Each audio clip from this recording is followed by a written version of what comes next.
દુનિયાભરમાં દર 5માંથી 1 વ્યક્તિ અનિદ્રાથી પીડાય છે, જેનું મુખ્ય કારણ છે સ્ટ્રેસ અને મોબાઈલ. આ કન્ડિશનમાં યોગાસન આપણને કઈ રીતે ઉપયોગી થઈ શકશે તેના વિશે વાત કરીશું.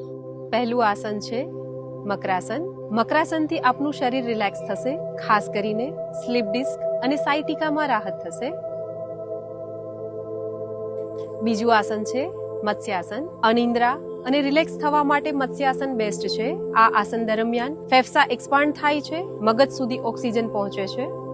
ત્રીજું આસન છે સુપ્તબદ્ધ કોણાસન. સુપ્તબદ્ધ કોણાસનને કારણે એન્ઝાઇટી અને મેન્ટલ સ્ટ્રેસ દૂર થાય છે, સાથે જ બ્લડ પ્રેશર પણ સંતુલિત રહે છે. ચોથું છે વિપરીત કરણી આસન. વિપરીત કરણીને કારણે સૌથી પહેલા આપના મસલ્સ રિલેક્સ થાય છે, સાથે જ ડાયજેશન અને કોન્સ્ટિપેશનમાં પણ રાહત મળે છે અને આ બંને પરિબળો અનિદ્રા સાથે જોડાયેલા છે.